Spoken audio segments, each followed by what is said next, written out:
Hello, everyone, and welcome to the Lizard Brains podcast. I'm your host, DJ Alessandrini. I'm joined by my co-host, Tom O'Gorman. Tom, how's it going? I'm good. I'm doing pretty well. I actually got some good news today. Want to hear about it? Sure. It's related to One Lap of America. And So we had a whole wrench thrown in our plans last week, and the transport for Salil's car got canceled. The guy who normally transport their cars, the engine in his truck blew up. So he couldn't transport the car anymore. So the game plan became that I would fly to Colorado on Tuesday. Tomorrow, we're recording this on Monday. Then I would drive his truck and trailer halfway across the country on Wednesday. I would park in Lincoln, Nebraska. Then I would drive the rest of the way halfway across the country to South Bend, Indiana on Thursday. I would unload, having reloaded the car by myself out in Colorado, unload the car in South Bend, Indiana. hold on. Salil would fly in, and we would start One Lap on Friday. Everyone knows.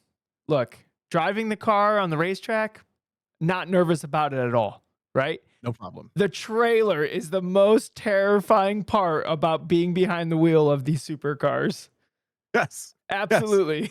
Yes. Especially going on and off, inches away from the tire well, having to put ratchet straps, solid metal near the paint, near the under tray, all of it. All right, so that's the new plan as of 2 days ago. So that means, because my parents fly back in from their trip from the Galapagos, as I talked about last week, I was supposed to pick them up, but instead I was going to leave the car at the airport. They fly back in, they take the car, they pick me up when I get back after one lap. So I heard the news today while I was, DJ, no lie, literally sitting around the house, procrastinating, mowing the lawn, doing the dishes, refilling their car, cleaning the house up from me being here by myself for the last 2 weeks. Yeah. Salil said, "Hey, I got some transport. You don't have to come out here anymore." And I went, "Yes, I don't have to go tomorrow. I get 2 more days. I can procrastinate longer. I can procrastinate longer." Yeah. You're like, My parents listen to this. They're going to hear this someday, and they're going to giggle about having heard me do this 2 days later. Everyone knows that's how it is. Like when you go over to somebody's house and it's all cleaned up, you're just like, okay, this was a mad thrash, like 30 seconds that was done 30 seconds before I got here. Yeah. Yeah. Everyone knows that's how it works. So, yep. Well, so that's cool. my news of the week. I do not have to do my own lap of America before we go on the One Lap of America. I get to just join the One Lap of America. That would be pretty grueling, but almost everyone else that's doing One Lap of America is doing basically the same thing that you almost had to do. So yeah, so that's my update. What's your update about One Lap of America? Well, the test that was supposed to happen last weekend did not happen. The car was not ready. And I should have tried to get an update before the show, Tom, but I still haven't heard anything. We're recording on Monday. All right, so we're 4 days out from meeting in South Bend, Indiana. Everyone, this is mission critical timing right now. Yep. T-minus 3 days. Look, guys, at this point, if one lap happens and the car is functional, if it's functional through the whole thing, like, man, what a cool story. Totally. Yeah, if not, I'm already looking for events this weekend that I could do just so I don't have to not drive. So if anybody has any good events this weekend, let me know. Ryan's already invited me to the HOD. He's going to Pocono. The HOD Mid-Atlantic's going to Pocono this weekend. So if one lap falls through, then I guess I'll go to Pocono and just learn another new racetrack. I've never been there before, so. Pocono is a weird little road course. I'm assuming they run a similar layout, if not the exact layout we ran for track night. And it's like aiming over blind crests through a nearly flat paddock. It's like kind of like aiming where you need to go. At Pocono? On one half of the racetrack at Pocono, and then the other half is all hairpins. Oh. Okay. Well, I was going to take the Miata, so yeah, you'd have fun. So I was planning, even if the RX-7 didn't make it to Blackhawk, because I bought a pass. I'm hoping I get a refund on that. I did get insurance on it, so I might have to file the one and only claim ever filed through Motorsport Reg. I might have to get my refund via like that, but I'm trying to get it through the organization first. Yeah. I pulled the track up on Assetto Corsa, and you told me, "Oh, this track is super hard on brakes," and I just have like some street plus brakes on the Miata. And you said this track's really hard on brakes, and I was like, well, these brake pads on literally a faster version of an ND Miata were fine at pit race. And then I drove the track in Assetto Corsa, and I was like, okay, there's something particular about this track. I like looking at it, watching laps.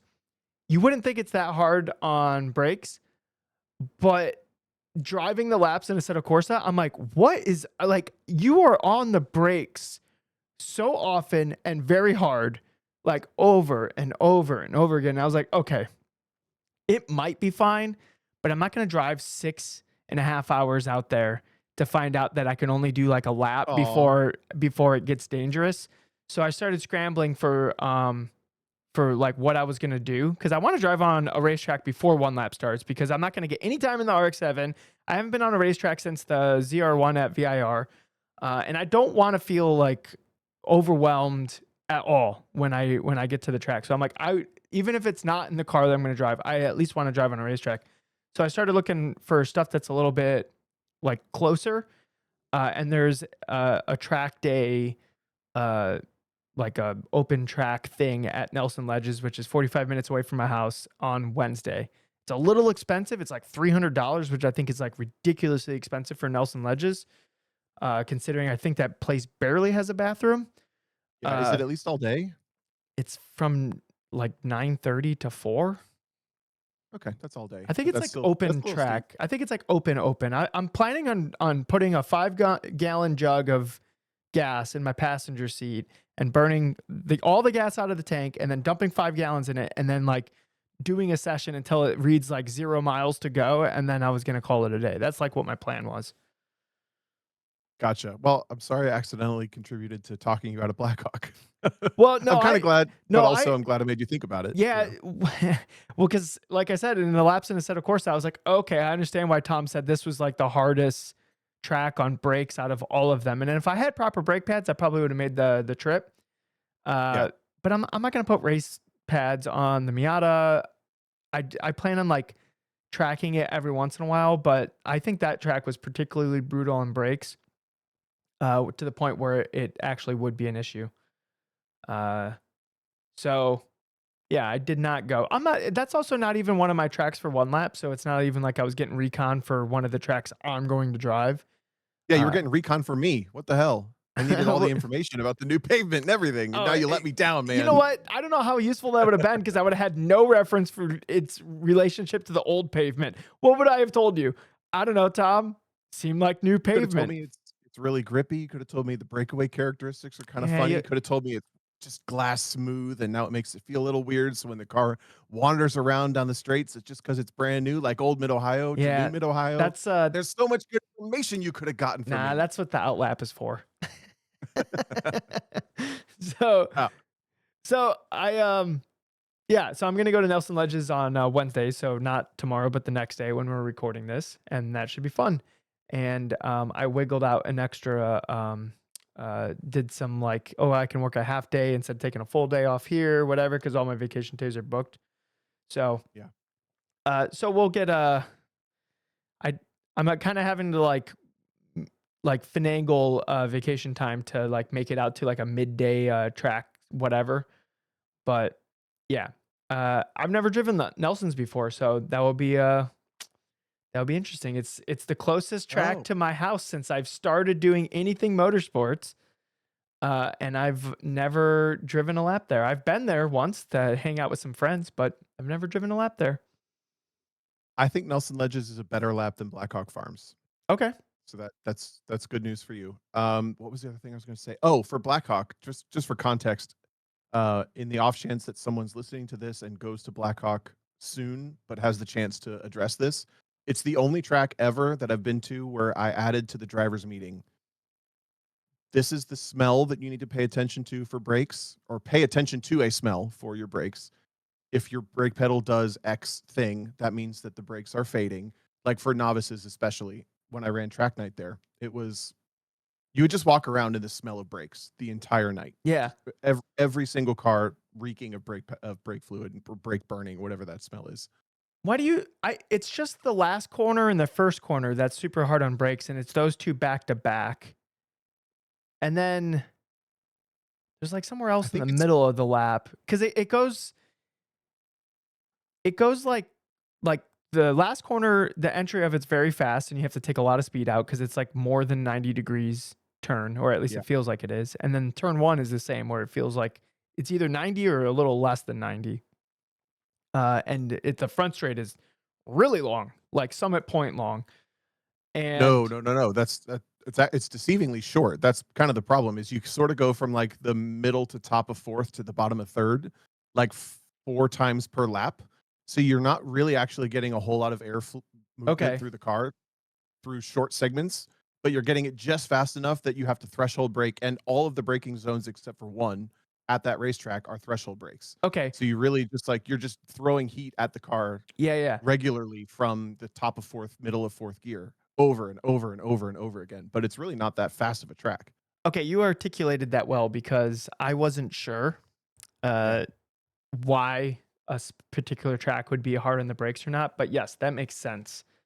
Because if there was a longer straight, then it would at least have a chance to cool down a little bit, like reset a little bit. But it's just that the f- the heat just keeps going in and in and in. The brakes never really get a chance to dissipate it. Yeah.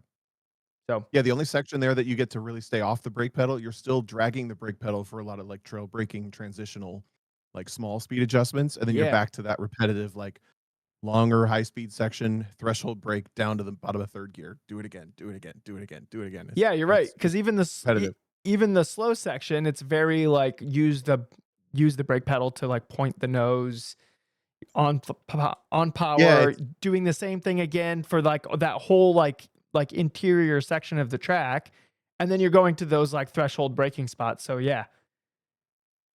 huh? Mm-hmm. All right. Well, I'm glad I didn't go there on some street pads.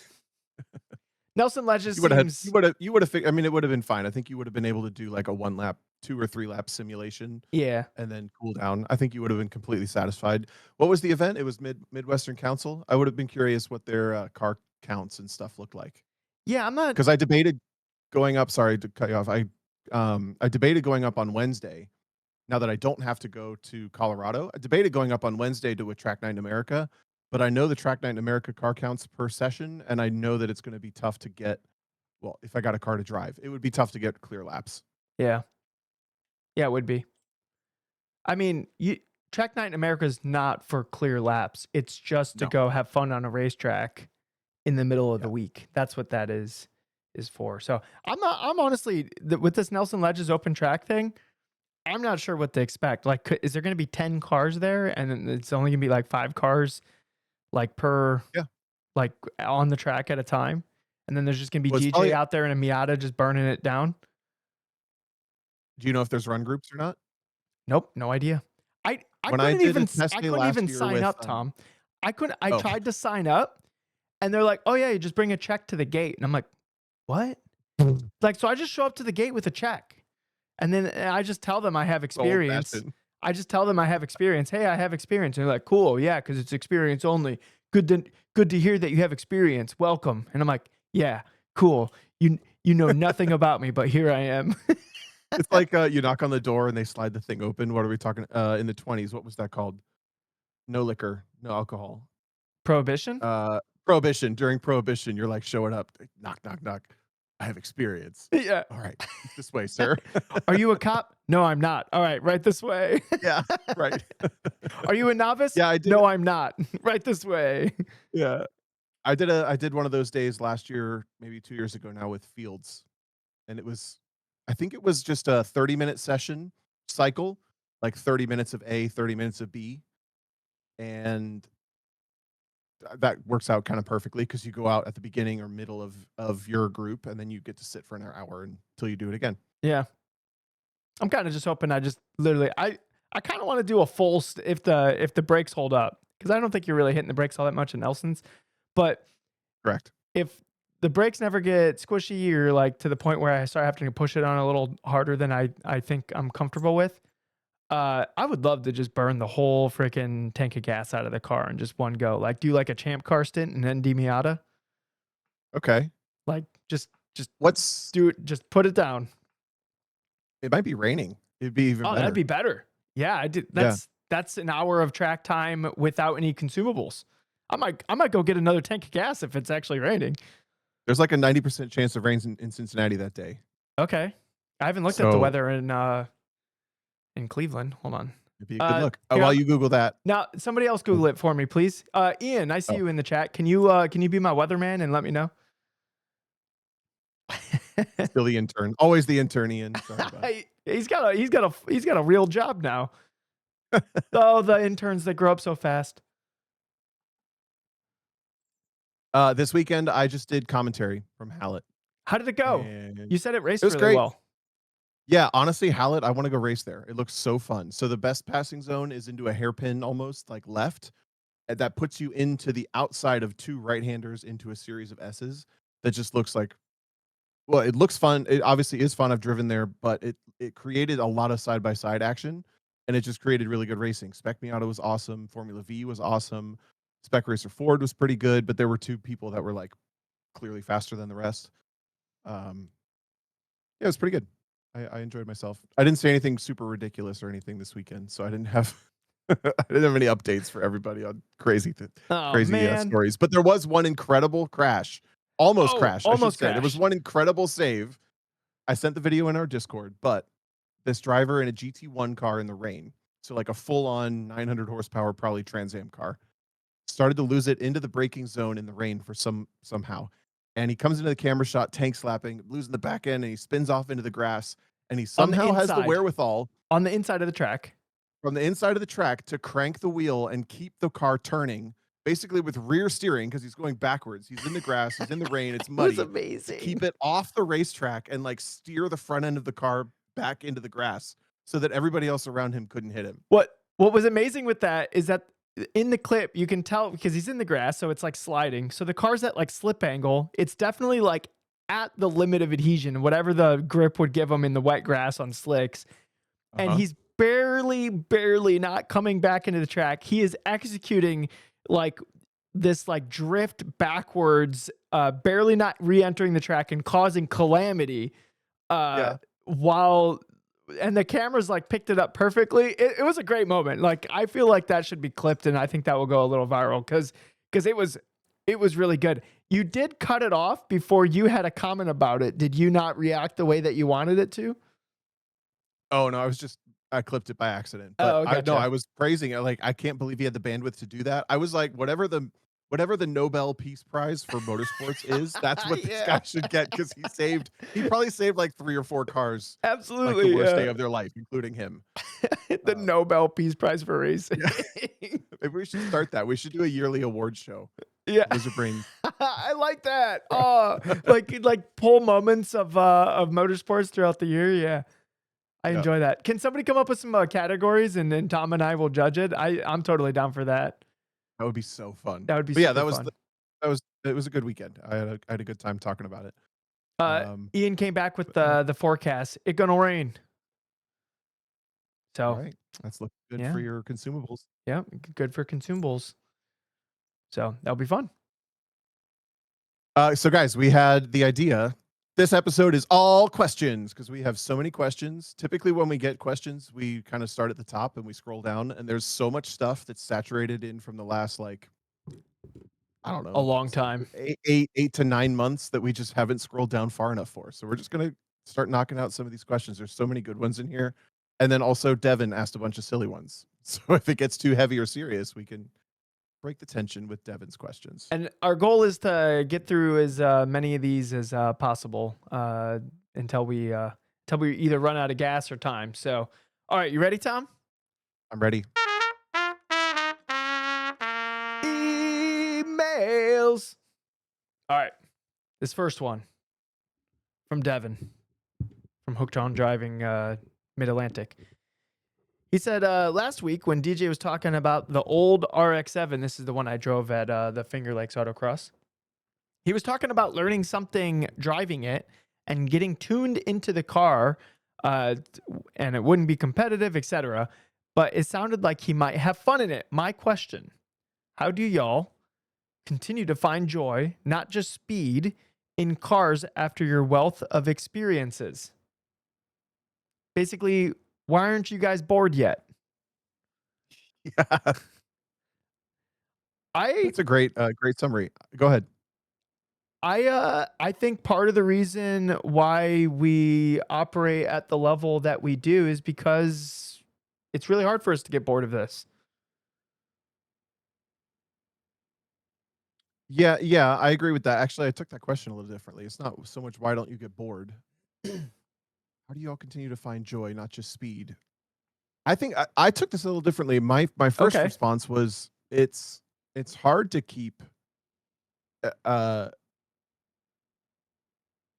it's hard to keep finding joy in a way because it does become a task at some point when you really kind of lock into the lizard brain headspace mindset whatever, and it starts to feel a little bit more like a job. You go on the racetrack and you're either driving someone else's car for the purpose of giving them a data lap or giving them feedback on the car. You're going on track in competition to excel the best you can to win the competition, or to maybe put on the best performance that you can for whoever you're driving for. Um, there becomes a reason to go on a racetrack that's not just to go have fun. And then as that kind of compounds and compounds and compounds, it really does feel like the either why am I out here or I have a reason to be out here when you're behind the wheel of the car. So that's the contrast in the way we took it. You're saying you're just not bored of it yet. I'm saying all those things that you just said, where it starts to feel like a task, the task is still fun. It's still entertaining. Yes, It's still that's true. engaging. Like all these, like the competition is super fun. Now, I will say, like, just like doing like what I'm planning to do on Wednesday, but my goal is not just to cut laps, it's to be like I basically my goal on Wednesday is to be bored of doing laps by the time I leave Nelson's. Like that's my goal. Is to be like, yeah, man, I really don't want to drive anymore, but I still got some gas, right? Like that's my goal, right? And it's in Sure. preparation for one lap. But I find even preparation where like you're quote unquote bored, I find joy in that. I find joy in like the grind of finding the small nuances like in sim racing.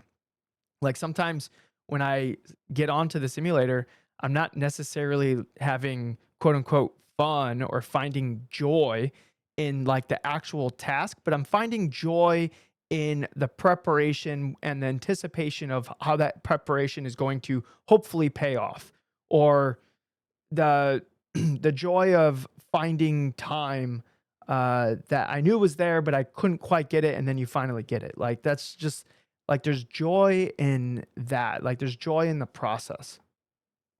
Yeah. I agree with that. I'm not necessarily as aware of that in the moment. I don't know if you are, but I just love doing this. I feel like it's the one thing that I'm good at. If you were just not good at, I'm good at a lot of stuff, but it's the thing that I am excellent at in a way that I'm not excellent at anything else in my life. And I think I add value through being good at driving. As useless of a skill as it really is at the end of the day, I In can the add grand scheme value of to things, yep. myself and to other people. Uh, but what I'm most aware of in the moment is just that it's really fun to go try to maximize what the car has. And sometimes when I get to go do it, like maybe a data lap or a little bit of a car review, I start off. I actually think I start off over my bandwidth, and because I'm over my bandwidth, the thing I'm enjoying the most, or the thing I'm focused on most, is that I'm enjoying myself. Not so much, I kind of have to remind myself after a lap or two, oh, what does the car feel like on entry? What does the car feel like on exit? What's my first piece of feedback even? I remember 3 weeks now, I guess, back, we were at, all the one lap practice tracks, and I drove like Andy's GLTC car, and I drove our friend Doug's Cayman, track Cayman. And it's after a couple laps, I'm like, oh yeah, okay, wait, what am I actually going to say to this person when I get out of the car? I Yeah, like because you're actually just think having because fun. yeah, because Yeah. I locked into the fun first. I honestly I don't have to think about that much, Devin. Which I hope that's a good answer because I hope a lot of people don't have to think about how to keep finding the fun in this stuff. I bet. But there are situations where it's like I actually have to focus on either a reason to be doing it Yes. or actually locking in on the task at hand at times, like I just I described. I think the reason is probably the important thing to lock in on. If it kind of just feels like you're just doing it to do it and there isn't like an end goal or some future vision of where uh like my overall goal is I just want to continually improve at driving, right? And whatever I have to do that. And so if there are points where I'm not finding joy, I can find joy and then I am still accomplishing or at least working toward my overall goal, which is just to continually improve to be the best driver that I can possibly be until at some point I start a decline, which I hope is like, I don't know, 86 years old. Uh, like 85, I'm going to be peak driver. 86, I'm going to have some like medical complications and I'm going to have to like pull it back a little bit. Maybe I'll be a couple tenths slower, but that's the plan, right? So I like when I'm not finding the joy in the actual like task specifically, I think that having a reason is probably the most important thing. I think people who stop finding the joy kinda it's like almost synonymous with not having a direction for their efforts. I completely agree, actually. That's gonna relate to a question that, I'll just jump to right after, but Mark in the live chat mentioned, "It is a bit of a curse for excellent drivers. You are expected to win, so if you win, you've met expectations," or he said, "Whatever. If you don't win, you failed." What do you think about that? Kinda. You know what happens when you're expected to win and you don't is somebody is having the best day of their life, like because they just beat you, right? And I Yeah. see it in sim racing. Like even the like we did a it was like a non-points event, WDCR.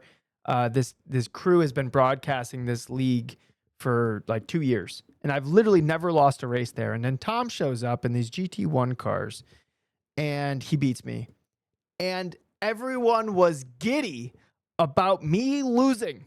Everyone was super happy. They were giggly, like it was like euphorium in like the whole. Did I use that word? Euphoria. Sorry, the Euphorium's a TV show, isn't it? Anyways, oh no, Euphoria is the what's Euphorium, Tom? I'm losing the plot right now.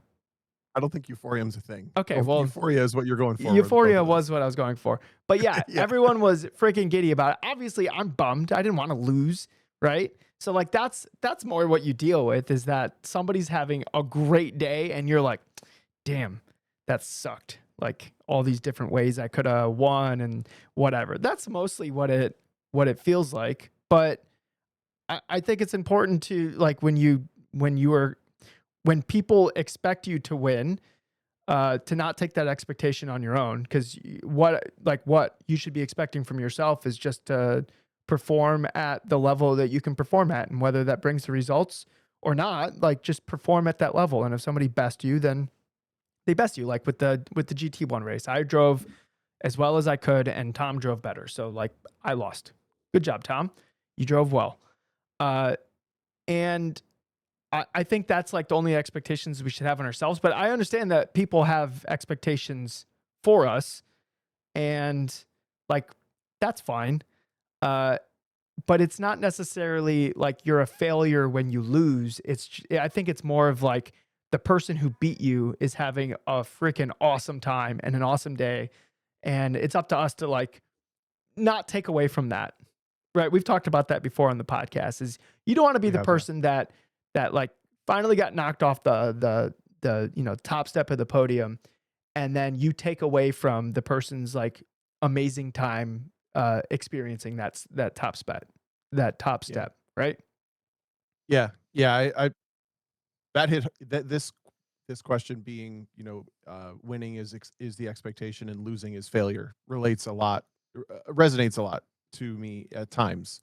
I've shared before about how like the GLTC 2022 season is actually one of my least favorite years of racing. Very similar to what you talked about with that sim race where you're watching everybody else react to the fact that you lost being part of the reason that they liked that day or something. There's something Yep. that comes off Yeah. that way about it, and uh, I wasn't in an emotional state at that time to like handle that situation very well, so I ended up hating that year. But that's one of my favorite parts about you in specific is like you just have this positive attitude about like No, it's because somebody else is having an amazing day, and it's you're almost a benchmark or a measuring stick in a way that maybe acknowledging that you didn't win is a way to even lift somebody else up. There's so many different ways to sort of like shift that lens. Yes. DJ's better at it than I am. I'm not But it's not perfect. my proudest feature, and I'm yeah, Yeah, yeah, I'm yeah, not exactly. perfect. No one can be. Like No one can be. when I say that on the podcast, like I'm saying this is like ideally what it would be for like maximum enjoyment of the sport and maximum like self happiness and stuff like that. But in the moment, sometimes it's hard, right? But Yeah. I think it's important to remember and like and think about it beforehand of how do I want to react if I ever am in that situation where like I'm the final boss and I've been untouchable and then finally somebody gets me. Like how do I want to react in that situation? Cuz I think that says a lot about like what kind of competitor you are and what your perception will be to everyone else, right? Um I mean, like when I won nationals, Daddio, Braun, Peel, all these people with jackets, they came over to me so fast and congratulated me.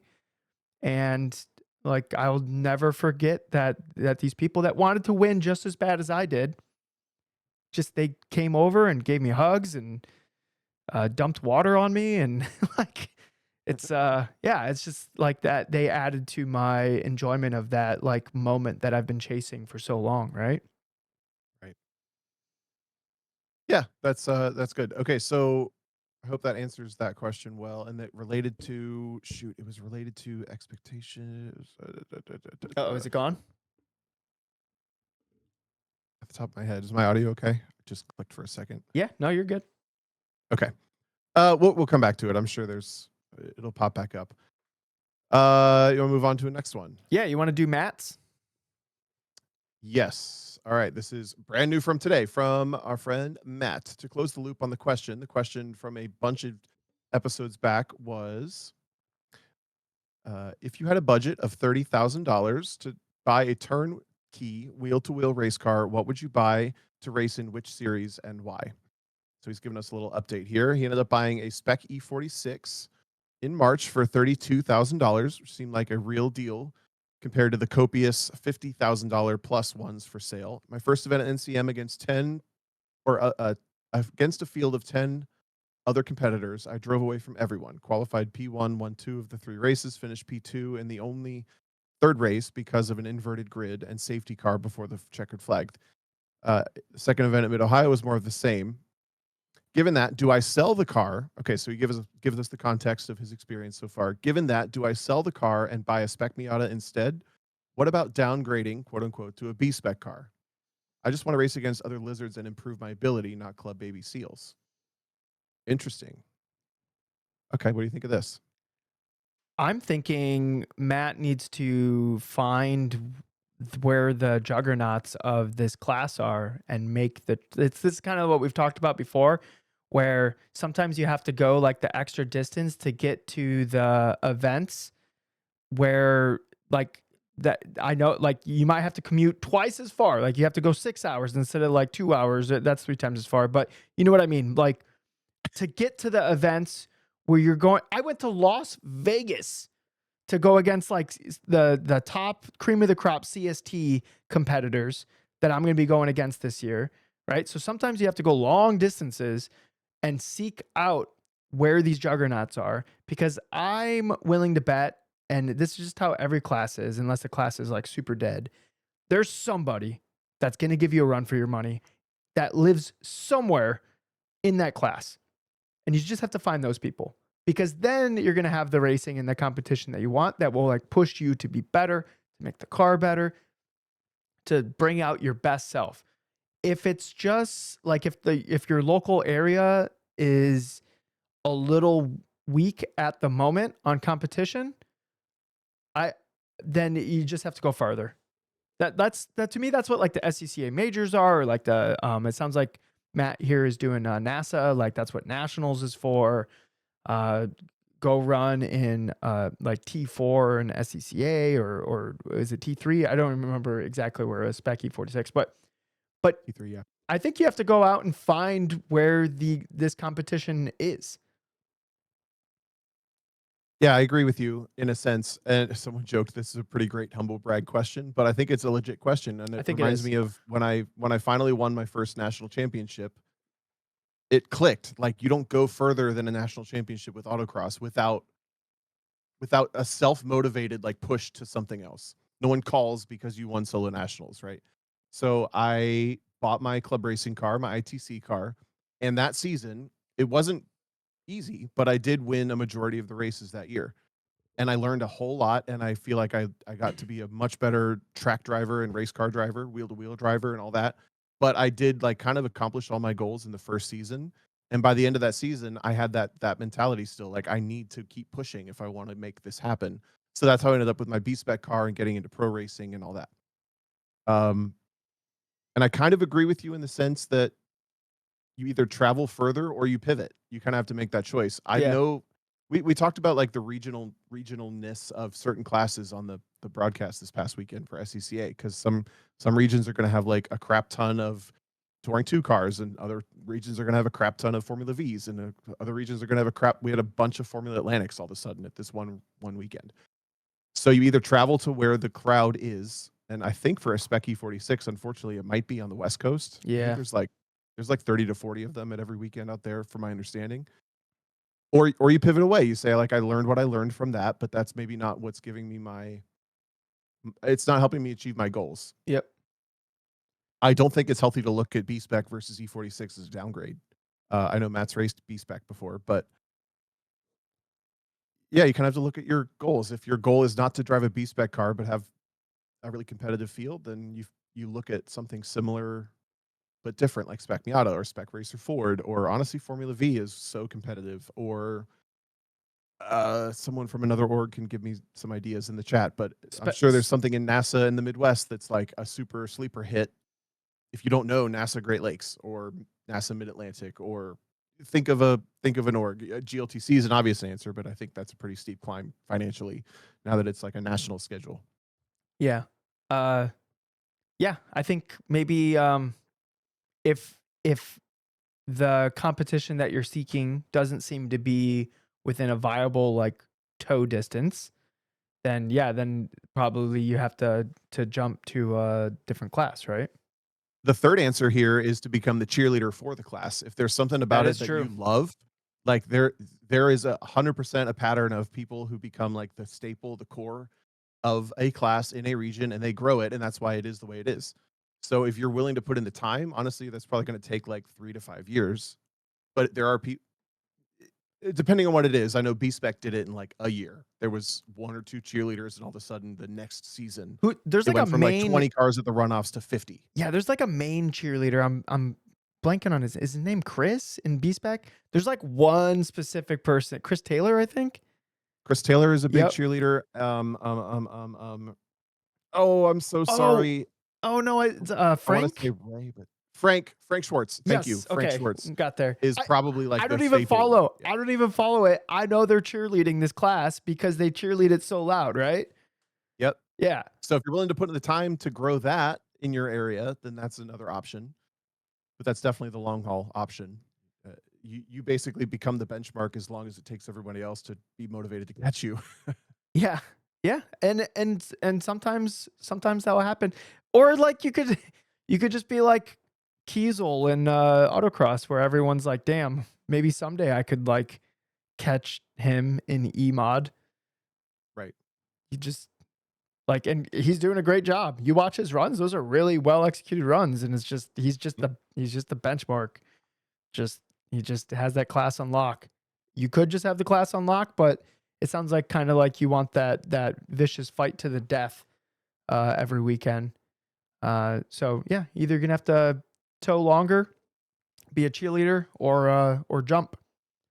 I think Spicky E46 is it'd be a little harder for the to call people into it because the selling point of B spec is how uh, attainable it is. Right. Yeah. Whoa, did you hear that? No, is it thundering there? Giant thunder. Yeah, I hope I don't lose the power, but, If Tom loses all right, power, I'll just wrap the show solo, and it will be a short episode. just keep answering questions. All right. This next question, Matt, thank you for the question.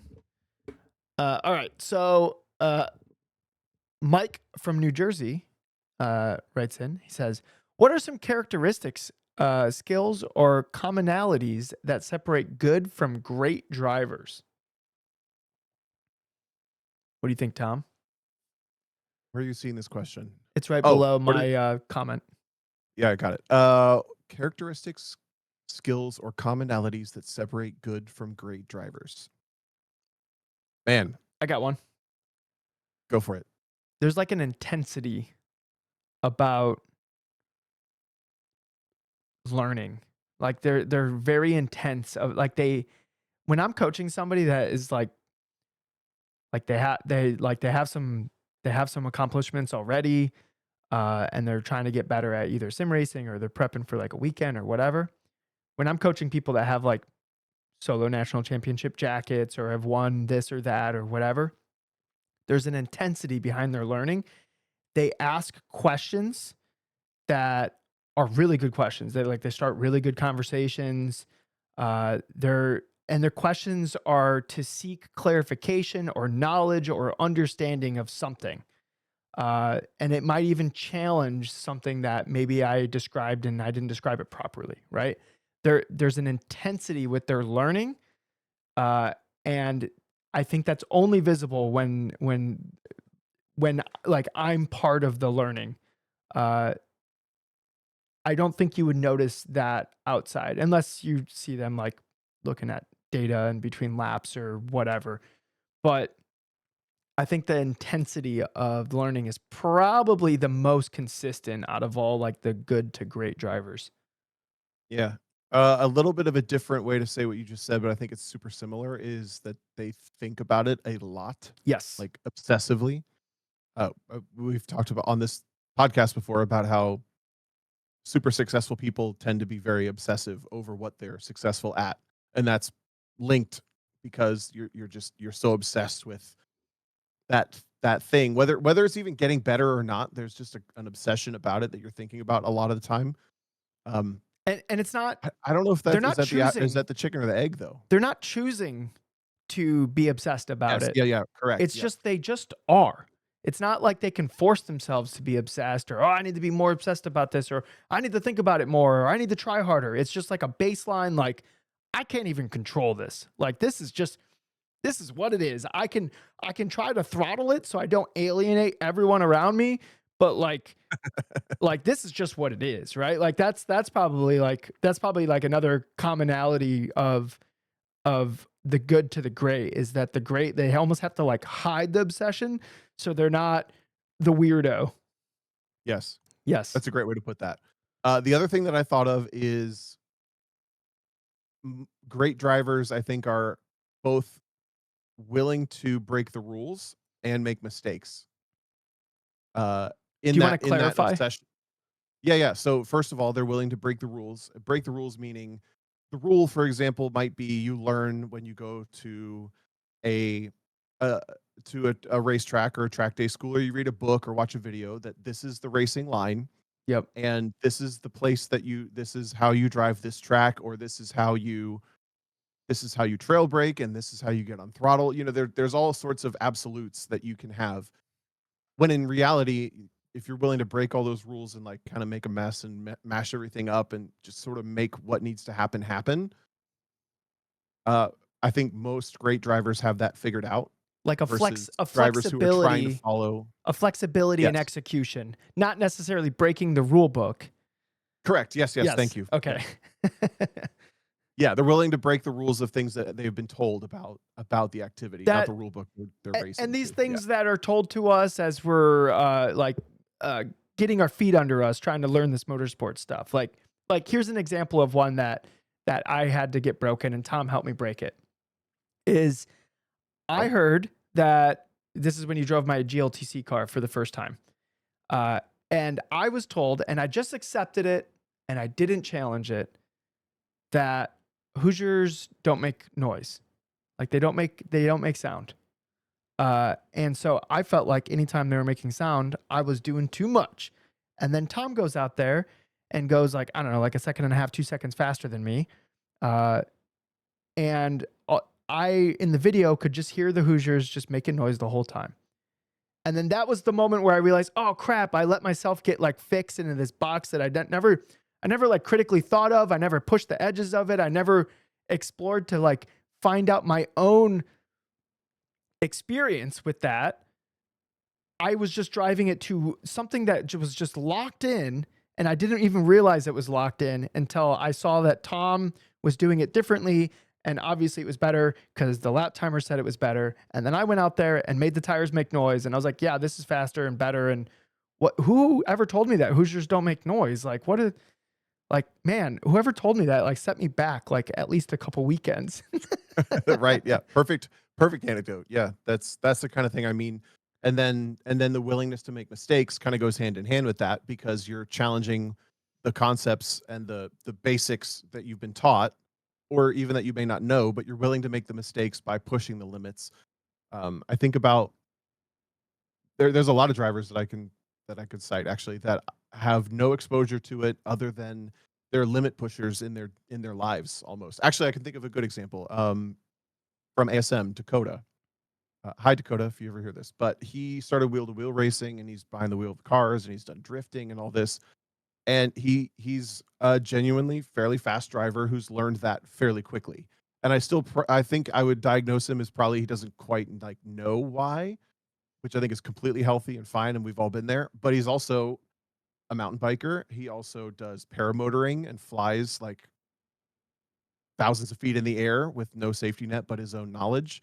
He's willing to tear the car apart and make mistake like there's a sense of that like limit pushing, make mistakingness that I Risk think people taking. like that risk taking, Yep. but it's a controlled risk taking because they're aware of the limits in a way, but at the same time you're not just trying to like follow the check marks down the checklist. But they're aware of the limits because they have explored the perimeter of these limits. Like they Right. are they are well aware of the limits because they have explored them quite frequently. Right. So a limit Other than pusher is that's a great commonality. Honestly, yes. that is like that's like at least top three is just a natural, just see what they can get away with. And unfortunately, that can't just live just in the race car. That is like it's like you're seeing what you can get away with in the relationships in your life, like what like your job, Yeah. your like everything. Like you just can't help it. It's like it's just part of who you are. And you can try to rein it in, but now you're just compensating for like your natural characteristics. Dude, I feel like I'm being clocked right now because 100%. Like, I'd go back to however long ago when I was like, I'm procrastinating around the house before my parents get home. Like, I'm pushing the limits of what I can get away. I'm Is gonna that push what the we're limits of calling the that? speed limit I can get. Yeah, like there's so I bet if you said to all the Formula One drivers down the 22 of them, are you a limit pusher in some other aspect of life? I bet most of them would Oh, say yes. absolutely. Yes. Yeah. Absolutely. Yep. So, hey, Um, you listening to this while procrastinating something, you're not a procrastinator. You're a limit pusher. Hell yeah. yeah, and you're gonna be successful. But you gotta, unless you go over the limit. If you go over the limit, and miss the deadline, Yeah. then you messed up. You messed up. I hate that this type of question has no tangible answer. There's no the most tangible answer I can give you, Mike, about this question, the characteristic skills or commonalities to separate good or great drivers is brake release. I think the greatest drivers all have brake release that controls the weight of the car off the brake and into the corner better than anybody who is just a good driver. If I Yes. can at least say that. If not, they all have that figured out, like no doubt for sure. They do have that figured out amongst the drivers. Like if on the grand scheme of drivers, that's the thing that all of the greats have figured out, I Yes. think. I actually very rarely, I'm trying to think of an example. If I was coaching somebody, I'm like, yeah, wow, you really nailed the entry, but the exit was lacking. I don't think that's ever happened. It's always the entry. It's always. So, okay. Really great question, Mike. I hope that helped people understand uh, kind of what the journey looks like. All right. This next one. Um, wait, did I read the last one? Here, I'll just read this one. Who cares? All right. You read all of them so far. Keep going. I'm doing great. Yeah. Go ahead. Nathan Traxler writes in. Oftentimes, I'm at events with others who are making setup changes to varying degrees. Some are making minimal changes to dampers and sway bars, which I'd consider quote unquote level one. However, there are level 2 and 3 adjustments I see people making ride height, spring rates, camber toe. Some of these changes look pretty intimidating, and I've always questioned if they make that big of a difference, especially when making big changes requires a full realignment of the car, which may not be able to be accurately done trackside. My question is, what do you consider level 1, 2, and 3 adjustments? And when do you feel the need to make changes in each of the quote unquote levels of adjustment as you are searching for pace in the car at the event? I don't think we need to come up with the levels, but I don't think Okay. all cars are the same. On the GLTC Civic, I could get that thing to drive perfectly fine at every track we ever went to with maybe a couple twist of shocks, the rear alignment, so like the toe, what the toe was on the rear, and a wing change, and everything else was perfectly fine. But the car got into that window by changing spring rates, by messing with the other stuff. So when you see people making like the level 2 and 3, like quote unquote adjustments, they're getting it into the window where they can change minor things to have it operate good enough at whatever track they're going to be at that weekend or course or whatever. I really like that answer. Actually, I thought about it very in the box the way he asked it, but I agree that the biggest challenge and the biggest task is to learn the main tuning tools of your car, and it will be That different for every specific car. car. Yes. Yeah. Yes, yes. But I also like the idea of saying like a level 1 versus level 2. The difference to me is like a shock change on a knob or a tire pressure adjustment is like simple. You can do that while the session's happening on pit lane if you need to. That's Yep. like level 1 to me. Yeah. Yeah. Yeah. Level 2 has like a tool comes out, but I can do it pretty Yeah. Yeah. quickly. Yeah. And then level 3 is like the car comes apart and then it goes back together. Yep. And there's definitely been situations where a pro team where I've made a request for like a setup change and they're like, we just can't make there's not enough time for that. We can't do that. We can't put the car up on the rack, restring it, realign it, redo all this stuff. Like there's just not enough time. We're on track in an hour. Yeah. Tom's like, I want And a then different D cell lock on my diff. And they're like, we yeah, can't. yeah, yeah. So when that happens, then you have to know what the tuning tool is that's going to accomplish the job the best within the time constraints. So that's a really interesting way to look at it. His question is, what do you consider level 1, 2, and 3 adjustments? That It's to me, different per yeah, car, this though. this question is a time-based thing. It's a time-based Yes, thing, it right? Like is. it Well, and takes it effort. takes it takes time and effort to make certain changes, and it doesn't for others. And if you can go through a little bit over a period of time, give yourself even a year plus to learn with your vehicle what are the tuning tools. To your point with the GLTC Civic, my TCA Civic was very similar. Where the rake, the actually it's really just rake. I'm trying to remember if we did much else with anything because we didn't have adjustable sway bars. We didn't really have functional good shocks. The toe was a little bit, and the rear toe was like a little bit, but it was really just like 1 or 2 tuning tools that we went to every single time. Yep. And that's because our adjustments were limited, so those are our big tools. But for a way more adjustable race car, it's gonna be a totally different story. Yes. Like the TCR car was differential first, and then level 2 was, spring rate and bars and rake, and Was then level 3 was was the differential tunable with like a knob on the dash? no, I wish. But it was a quick access point where they could basically open the differential up and make the Oh, changes okay, relatively okay. That's quickly. actually pretty trick. Yeah, it was very trick. But, maybe that helps you think of it different, Nathan, about not worrying about how complex the change is, but learning how effective the change can be, right? Yeah. Also, don't be Kind of what you're afraid saying. of messing up your alignment. I know when I first started doing this, the alignment was like like the grail. Like you don't want to mess up the alignment. Oh, we could make that change, but it might change the toe or this or whatever. Guys, it really doesn't matter. Like it gets messed up the Ooh, first hot time you take run over a maybe? curb. Maybe it's a hot take, but like it's gonna be close enough. Look, the GLTC Civic before it died, that whole weekend, it was a random toe every single corner exit because the rear alignment bolts were like flattening the tabs. And I had different toe in and out, and the steering wheel was pointed in a different direction every single time I was going down a different straightaway because the alignment was just shifting all around. It was still fine. Like it could have been a little bit better, but it's not like it was like undrivable. It was still plenty fast too. I was still like fighting with the people I would normally be fighting with. So like how much does alignment really matter? Does it matter so much where you're going to limit the learning something about your car because the alignment might shift? No, it's not. Mm. Get some toe plates, be willing to drive with the steering wheel not completely straight and go out there and muck it up a little bit. I think I agree. I do agree with the be willing to make changes at the expense of maybe messing up the alignment. But I did do a weekend at Laguna Seca when I was by myself.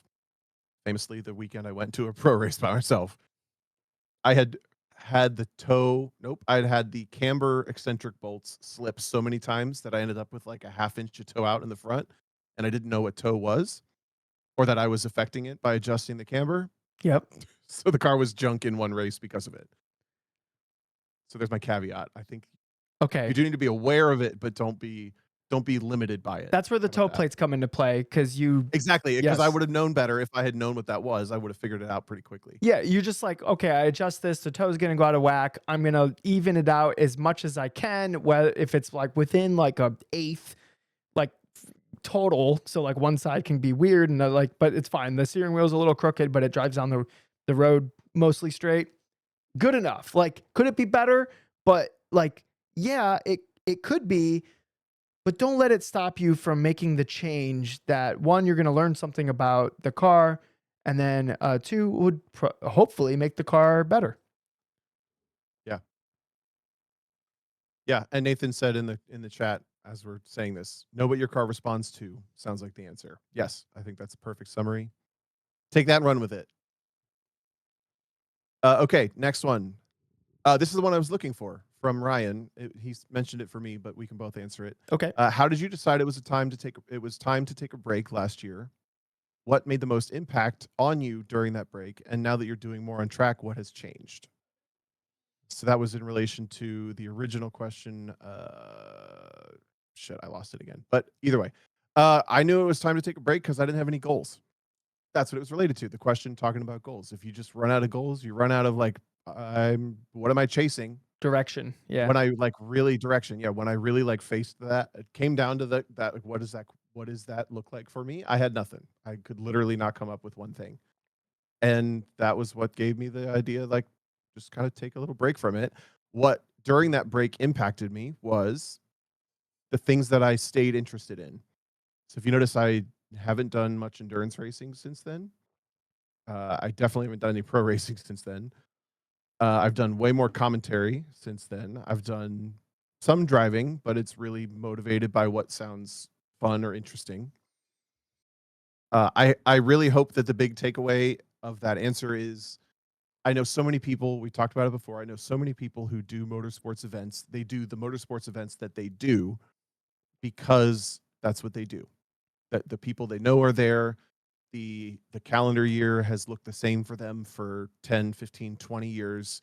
In September I do this event, in May I do this event, in this time of year I do that event, and this is my period to prep the car, this is the month I take off, whatever. And if you're in that routine and you're finding yourself with no goals, then that's where you maybe consider the break. And now that I'm doing more, the changes that I am doing the ones that I want to do. And that's a weird answer because I've done most of this driving through other people's cars and opportunities and all this stuff. It's not very like self-driven. So I hope you can kind of like remold that answer into your own self self-owned car and self-driven goals and stuff like that, but, yeah, that was the the experience.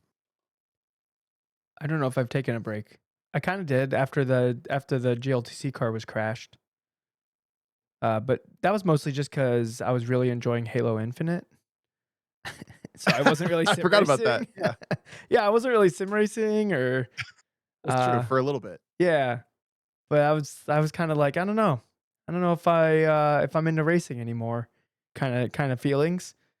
And then, I don't know, after, like, 2 months, 3 months of, Halo and, like, jumping on iRacing here and there, I was like, "Yeah, this is really fun." Like, I So really would you enjoy say this racing stuff.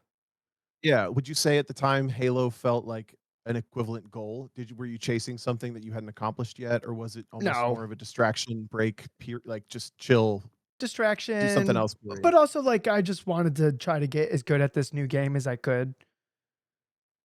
So, Okay, so what's still you were pursuing something else that felt important to get better at for yeah. you at the time. Yeah, basically, and then I just kinda came back to iRacing, and then at some point, Peter reached out to me to come drive his SSC car, and then I was just back in it, and I was like, "Yep, okay, cool, yeah, this is just as much fun as I remember." Like, it's Yep. weird that at one point I thought, like, maybe I shouldn't do this, but I think I don't remember you ever saying that you thought about not doing it more. yeah, I think I was having That's internal fine. thoughts of like, man, things certainly would be easier if I just had a different hobby, right? Um, but I think at that time I was really, really, really bummed about the car being wrecked. And it just seemed, and I was just like the money spent for that year for it to end up with a wrecked car, like that was really tough. And it was like, okay, I can't I can't keep doing that. And honestly, like Peter Schnorr threw me a lifeline with that, with the just the open co-drive offer. Uh, and I didn't realize how important it was to me at that time. But looking back on it, like it was super important for just me as a competitor, just to stay involved. Because at the same time, I took that job at Hawk, which was a really really big pay cut for me. And so then funds were limited. I spent a lot of money the year prior that I didn't necessarily have. The car was wrecked. I was like, how am I going to stay relevant? Is kind of is kind of where I was at. So there was a lot of me that was thinking like, man, it would probably be easier if I just didn't like chase this anymore. But I don't know if there's a part of me that can participate in the thing and not be like full in. So Right. Yep. kind of going back to that obsession uh point that was made earlier. It's like I don't think I have a choice to do it like halfway. So, well, yeah. I'm still thinking about these answers in like a tangible way. I've always been so focused on like I want a tangible answer for me to apply. I think my tangible answer for this one would be to be open to a pivot. So I'm using two of our regulars in Discord. I don't know if I should name them or not, but I know what last year one of them did an event every single weekend. It was their goal just to do an event of any kind, wheel to wheel, time attack, on track, autocross, whatever. Just do an event every, and by the end it was like I'm exhausted. I don't feel like I'm going to do He much did improve a next lot year. though. He did improve a lot. Right, but now this year already is out autocrossing regularly, but with a regular co-drive and a D Street car, a competitive, nearly spec class D Street car to just like kind of pivot away from like I'm going to do something no matter what it is every single time to I'm going to drive this car with this person at these events in the pursuit He of competition. he actually bought that car, by the way. That's his car. Oh, yeah, yeah. Okay. So Yeah, that yeah. that happened. And then I know someone else who's done a bunch of like time attack and track focus stuff is also doing something similar where next year, 2027, they're planning on just I'm gonna go to national autocrosses and nationals and local events with a co-driver in a street class car and just like do that instead of all this that I've been doing with my track car and like they're open to the pivot is my point. Yeah. it sounds like both of us did the same when we hit these points. Yeah, kinda. So I hope that that's, like, maybe a better tangible response to this question is, like, be open to that, And um, and maybe if you're feeling that way. a break is necessary so you stop doing the things that you're currently doing to step away to kind of realize the things that you want to do. Yes. Like, what do Also, you the break feels like they last forever. my I through took a break for 5 months. It literally it felt like 2 full seasons I Yeah, took off. mine were like 2 or 3 months of really not chasing to get better at driving at all, and it did feel like it was a very, very long time. Yeah. So not committing to something for a couple months, it's gonna feel like a long time. So I think I know that for a fact. I hope that answers that question. Yeah, hopefully it Great does. question. Thank you, Ryan, for that one. You got one? Yeah, Give me to find one. David Best writes in, "Think fast. Give me the most dope, most whack corner you've ever driven anywhere, Tom." No, no, no, dope and whack. These are good and bad. The most dope Oh, and the most whack corner you oh, got. sorry. The most dope corner I can think of is Road Atlanta Turn 6. You feel like a hero every single time. The most whack corner I've driven is oh, no. Quick, quick, quick. Road Atlanta Turn 6. Road America Turn 6. I said the same I was thing gonna twice. say, Road America how Turn can it be 6. dope That one and whack? sucks. Under the bridge. I hate that corner. The Oh, left I hander. like that corner. Top It's kinda fun. Uh, Go, go, go, all go. Don't right, think about dope it. is the Carousel remake at Shenandoah Circuit. That's pretty Oh, dope. okay. That like I didn't know you'd given that. oh, dude, and when you when you're really bombing it well, you like the car pops out the top right at the end. If you just Sure. feel yeah, you feel like a hero. Like you just feel and I did it in a 500 horsepower Subaru and I did it in my daily driver Honda Civic. So I got both experiences and both were incredible. Most whack. It's got to be some like weird second gear, but not quite like you're out of the gearing something corner somewhere. I got it. Every hairpin at Coda. Yes, there you go. Mostly 11 because the track's so wide and it's like, where do I even turn in? And then, or maybe 12. That's the corner right after the back straight, right? Yeah, I was gonna go more with 13, the right-hander after that. That's, like, uphill and increasing radius, yet somehow still, like, tightening up all the time. Yeah. Yeah. Any like second gear hairpin where the track's like really wide, but you still needed second gear. So like, yeah, basically half the corners at Coda for sure. Yep. I'm I trying to actually changed my answer to your answer. okay. If it's not a track I've driven in real life, basically half of the corners at Winton, which is a track in iRacing, because screw that track. I actually refused to coach on that track, Tom. So one of my regular coaching clients, like their track came up to Winton, and I was like, nah, we got to pick something else. I just refused. I'm like, I don't want to do laps on that stupid racetrack. It's so Yeah. terrible. I thought we agreed you would charge double for that racetrack, No, and one that and a was half Coda. rate for Coda. That was Coda, but Winton, I'm just refusing. I don't want Just to. confused. I just don't want to. I mean, Alright, so both may, of us answered corners with good camber that you can carry speed into and through, like big camber, that's good, and hairpins suck. yeah. We agree on that, it sounds like. Some hairpins aren't bad. I'm thinking of iRacing. The hairpin at the end of like it's not even a back straight because it's like after turn 4 of Magni Core. You know what hairpin I'm talking about? The right-hander? Yep. That one's I fine, hate that corner. but I it's hate that fine. corner. There's something about how like where you end up on exit because it kind of feels like you're being a little bit of a hooligan, like running over the curbs on exit. Coda takes away all the hooliganness because it's just like a parking lot. Okay. It just kind of ruins it. Diego said Suzuka hairpin. Yeah, that one's Still not like, bad. I don't know, I think they ruined the lap. Maybe they Mm. make the lap and I don't realize it. Maybe I don't know what I have. Maybe if we took that hairpin away, you'd be like, "Oh, the track's missing something." Yes, exactly. I doubt it. Who thinks you can't always get what you want? uh, yeah, I'm trying to think of some other like corners that just never hit the dopamine. You know what? For a very long time, 789 at Gingerman felt like it just felt wrong forever. And then I think there's like something clicks where like all of a sudden you're like, okay, wait, there's some nuance in here. But up until like it felt like It felt like so many laps at Gingerman until you're like, "Oh, wait a second." Yeah, dude, Yeah. that's so true. Actually, Jamie in the chat was like, "All the corners at Gingerman are whack." And I agreed. The first couple times I went, I hated that track, and then to your point, it clicked. There was something about linking turns 1 and 2 together that clicked. There was something about the track limit between 5 and 6 on the outside that clicked. Yep. As you, like, throw it through 5 and, just get it turned in for 6 and then Kevin calls it the through Stockholm syndrome of racetracks, aka Gingerman. Dude, Grid Life needs to do something with that, the Stockholm syndrome of Yeah. coming back to Gingerman and chasing records and everything. They could edit It that really so good. is. Yeah, yeah. Yeah, yeah, yeah. Dude, Kyle Hire, that's a free idea. Go take that also, and run. why hasn't Grid Life ran Gingerman backwards at some point? Like, they Don't could. know. They You could. could. Why Yeah. not?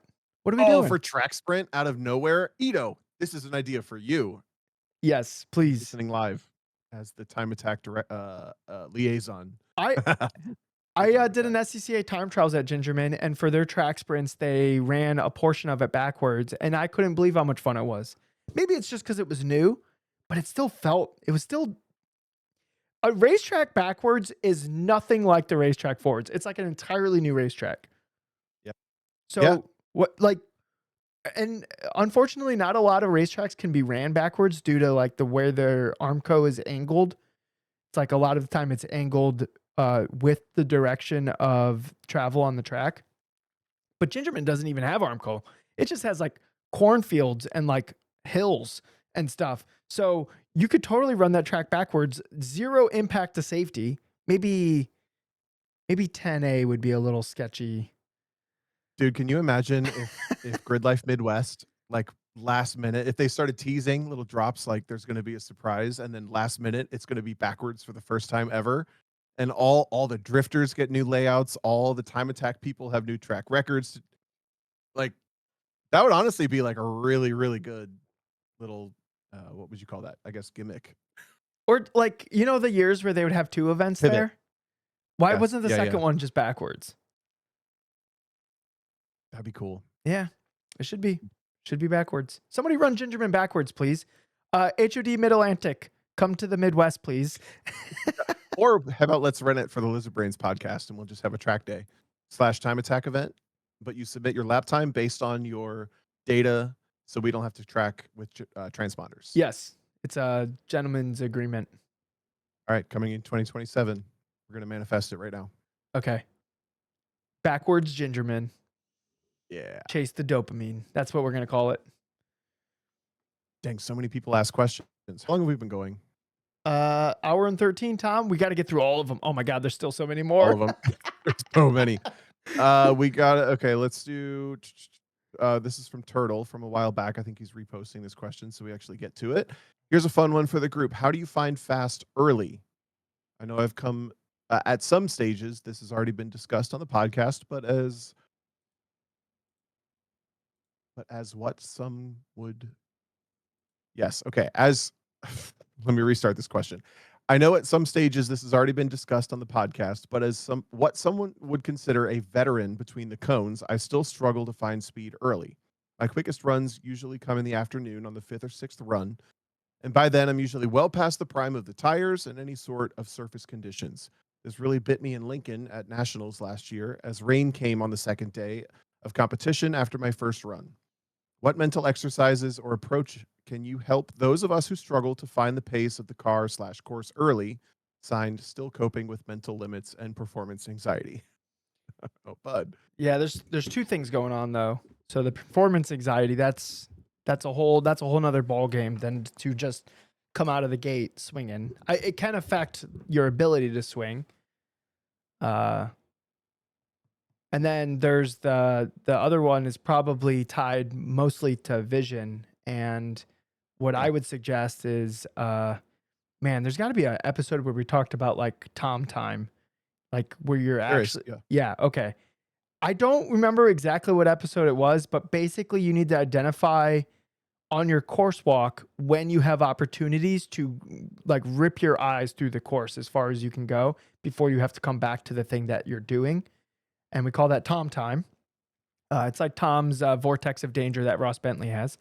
And you, That's a Randy Pope's. That's oh, a is Randy that Randy Pope's one. Popes? See, look, Yeah, it's yeah. not even that important. I don't even remember whose it was. So, um,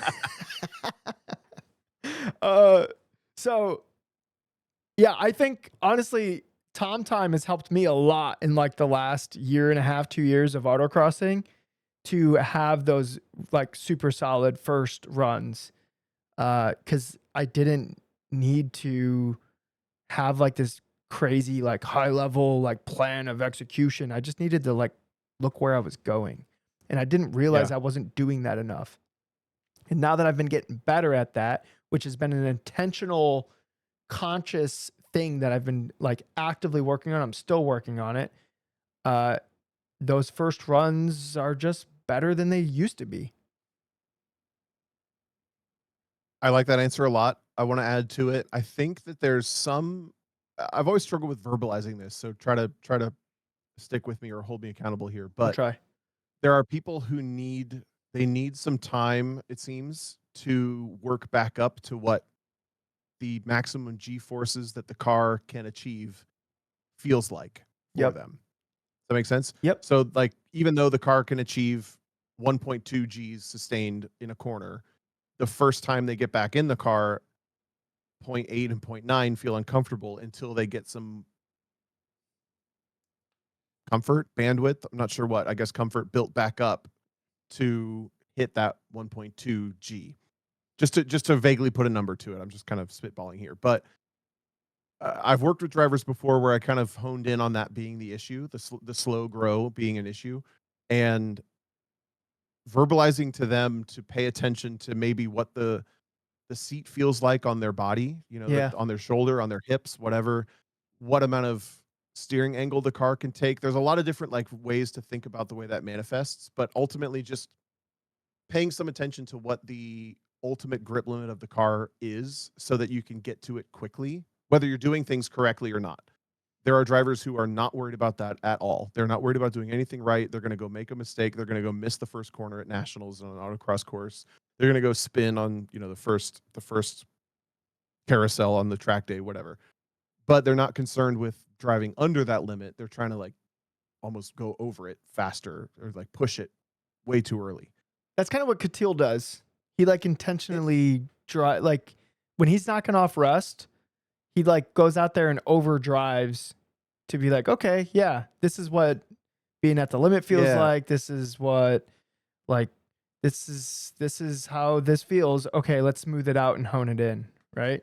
Yes. Yeah, yeah. So I'm kinda yeah, exactly. I'm kind of, like, piecing it together in real time here verbally, but there's something to that you need to be able to identify what that limit feels like, whether it's the amount of pressure on your shoulder because the G forces in the seat, or whether it's because of I'm just gonna go make the car slide on my first lap. I know we've given that advice before, where you kinda go on your outlap on a new car and really push the limits of what that edge of adhesion feels like Mm-hmm. to you in a couple tangible ways, under your fingertips, under your butt, over your shoulders, and then make sure that you're at least getting close to that. Because there are, I think, people who don't think about that, and then they go to the track, and it takes them some time to become comfortable with it again. The That's the only thing I can add to what your answer was because it Yeah, was spot another on. thing you could do to like calibrate yourself to what the grip of the car is capable of, and this is the easiest way to get to the limit of adhesion in the car is hit the brakes hard Yeah, to the point yeah, where it can't slow down anymore. That's all the car's got, and try to really like try to hone in on that sensation, and we should have the tires feeling like that as much of the run as possible. Uh, and you can do that before you pull in the grid. Pull out of the sight. Don't like do a burnout or anything, but like at some point, make sure nobody's behind you. Hit the brakes really hard. See how fast the car slows down. Try to pay attention to that and take that calibration to you going out and doing some runs. right. What also helps with this is not having any time off. We've talked about if you have like a big event coming up, try to like load your available resources to be before that event. So it's like, back to back to back to back to back driving before you go out and do that competition, because then you'll be a little bit more tuned into that as well. I know you're not the first one to do that, but I want to call that the Alessandrini method. Is it? I think so. You're the person I think of when I think of someone doing that actively on purpose. You're the one filling your calendar. I'm going to have this many events by this event because I know this is event. This is an event that is Important. Yeah. tent pole for me. Yeah, Yep. like Yeah. a pinnacle of the year for me. Yeah. I'm trying. Hey, I got a weekend right before nationals that's open, and I don't know. Wait, actually, I think I filled that with Finger Lakes weekend. But yeah, I'm like looking at the calendar going, I can't have a weekend right before nationals that's empty. Like Right. yeah, that doesn't seem like a good idea. Some people might be like, oh, a nice break before nationals. And I'm like, no.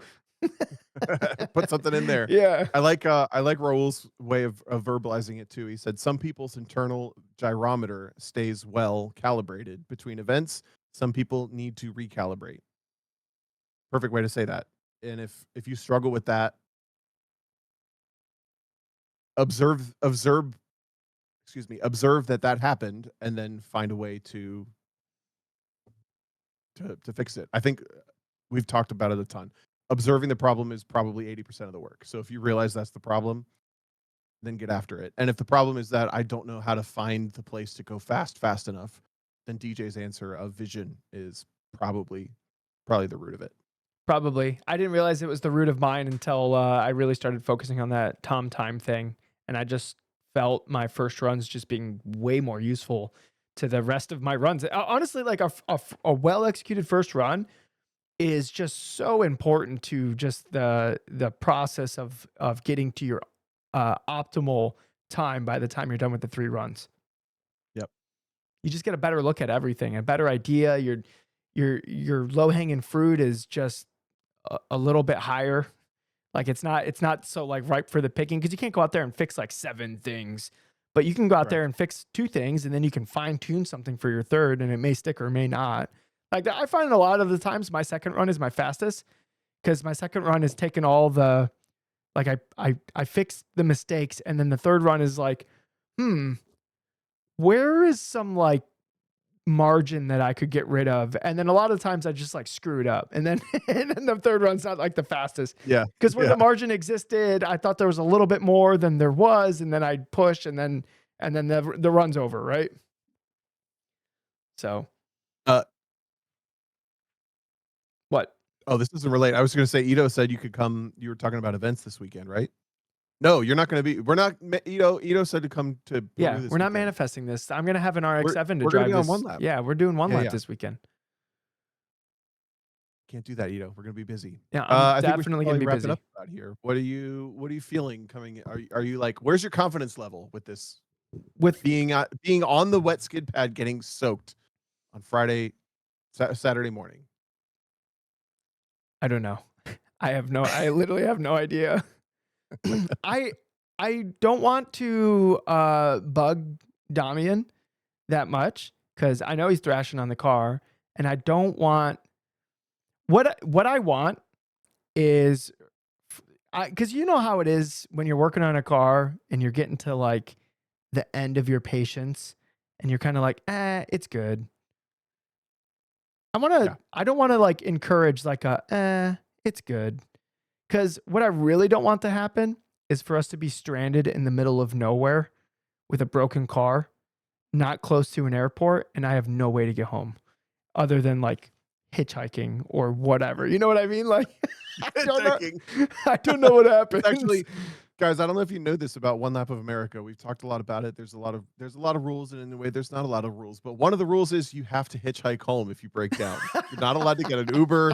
You're not allowed to get picked up. There's no help. You have to hitchhike home. We're going to High Plains whatever Raceway. you find at a gas station. Dude, we're going to High Plains Raceway. The trip from there to Hastings or whatever, it is nothing for hours. Absolutely nothing. You break and you're on the side of the road and somebody doesn't stop or whatever, you'll probably have cell service. So maybe this is a bad example. It's not like we're in the 80s or whatever, but like you can't even see houses or like a farm or a building or whatever for like large stretches of your drive. So if we broke at that point because that would be good, I would rather avoid that. So I kind of feel like I kind of feel like the